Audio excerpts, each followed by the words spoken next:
this election, especially in Pennsylvania.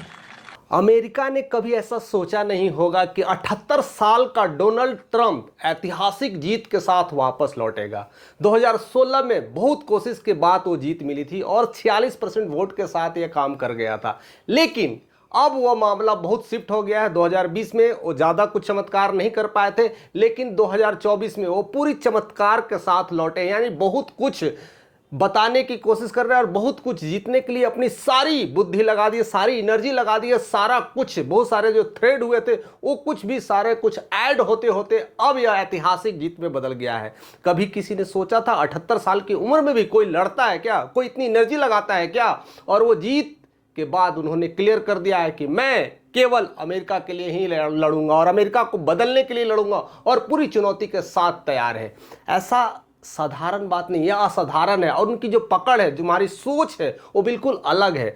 पहले जब वो 2016 के लिए जब इलेक्शंस में आए थे, तब वहां पर रॉबर्ट कियोसाकी का साथ लिए थे, जिन्होंने रिच डैड और पुअर डैड जी की किताबें लिखी और वो बहुत बड़े एक मल्टीनायर बिजनेसमैन और साथ साथ एक ऑथर है। उनका कोऑपरेशन में वो किताब लिख कर करके और बहुत कुछ देने की कोशिश किए थे, बहुत कुछ समझाने की कोशिश किए थे और बहुत सारे ब्रॉडकास्ट भी होता। वही ब्रॉडकास्ट काफ़ी लोगों तक पहुंच गया था, काफ़ी लोगों तक इनरीच किया था और वही इनरीच के बाद 2016 में उनकी एक जीत हुई थी और उसके बाद फिर से वो मामला कहीं ना कहीं सिमटता दिखाई दिया और डोनाल्ड ट्रंप का कांटा धीरे धीरे धीरे धीरे डाउन होते गया।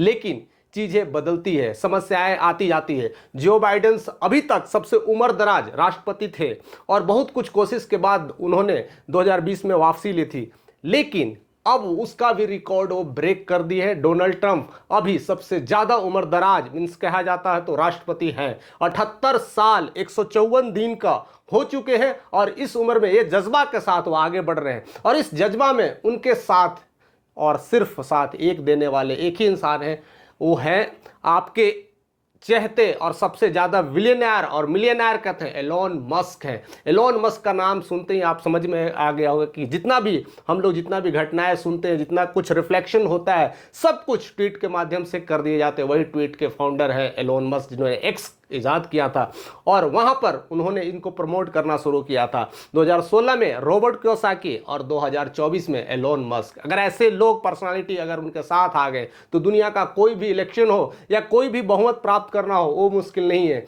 वो सारे थ्रेड्स पता ही नहीं कैसे हुए, क्या हुए, बट उन्होंने यह प्रूफ कर दिया इस उम्र में भी ऐसी ऐतिहासिक जीत मिलती है और उनसे भी बहुत कुछ सीखने को स्पेशली भारत को मिला है। बहरहाल भारत इससे खुश है। हमारे देश के प्रधानमंत्री मोदी ने उनको काफ़ी कुछ स्वागत के लिए वो बातें बोले हैं और बधाइयाँ दी है और कहें कि हमारी जो वैश्विक रिश्ते हैं और भी ज़्यादा मजबूत होंगे। और जीत के बाद जिस तरह से ट्रंप का जो भाषण हुआ है, जिस तरह का उनका स्पीच हुआ है, वो कुछ बहुत कुछ बयान कर रहा है। उस स्पीच में उन्होंने कह दिया है, अमेरिका वाले मैं आपके साथ हूं, डरने की कोई बात नहीं है। ऐसे कई सारे मुद्दे पर उन्होंने बात रख दिया है और उनकी जीत की खबर धीरे धीरे सुलगती गई और लोकप्रियता बढ़ती गई और धीरे धीरे उनके प्रतिद्वंदी कमला हैरिस ने धीरे धीरे अपने आप को मान लिया, अब हार मान चुके हैं। उनके सारे जितने भी चाहने वाले लोग हटते गए और इनके चाहने वाले बढ़ते गए और वो चाहत में लोग ने जय अमेरिका के नारे लगाए हैं। हर एक स्पीच, हर एक लाइन पे जय अमेरिका की नारे लगे और वही दिखा रहा है कि इस बार डोनाल्ड ट्रंप पूरी तरह से तैयार थे।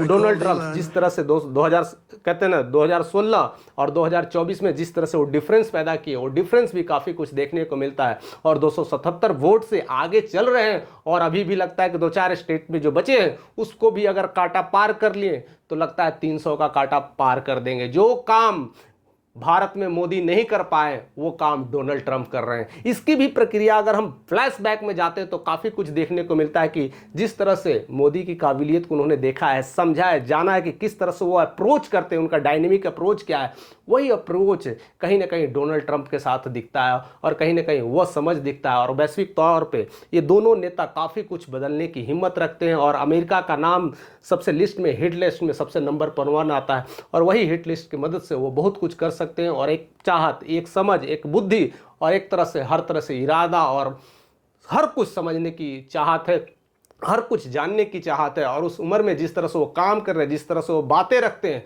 और अपनी बातों को खुल करके चुनौती के रूप में स्वीकार करते हैं और किसी भी चीज़ से ना डरने वाले, ऐसे अगर बात अमेरिका वासियों को अगर कह दे कि अमेरिका वासी अब डरने की ज़रूरत नहीं है क्योंकि डोनाल्ड ट्रंप आ गया है, और वही इरादे के साथ पूरे अमेरिका में उनकी गुणगान हो रही है, पूरी देश में उनकी बातें चल रही है और हर जगह बधाइयों का तांता लग रहा है। आपको क्या लगता है कि डोनाल्ड ट्रंप के आने से भारत और अमेरिका के बीच में रिश्ते में किस तरह से चेंजेस आएंगे और क्या क्या होने वाला है? 2025 में वक्त का जो सम्मेलन होने वाला है वो भी उसके लिए वो चुन लिए गए, यानी आने वाले ही। अगर कोई भी वहाँ का राष्ट्रपति बनता तो आते हैं, लेकिन इस बार 2025 में उनका पहला दौरा भी भारत के साथ होने वाला है। यानी रिश्तों को लेकर के बहुत कुछ चुनौतियाँ थी, अब वो धीरे धीरे मिटने वाली है और दोनों देश एक वैश्विक रूप से बहुत आगे बढ़ने वाले। बाकी आपके कमेंट का हमें इंतजार रहेगा, आपकी सोच का हमें इंतजार रहेगा, और क्या क्या हो सकता है। क्या अमेरिका वाली रियली में वो खुश है उनके तरफ से, या फिर कमला हैरिस को हारने से भी दुखी है?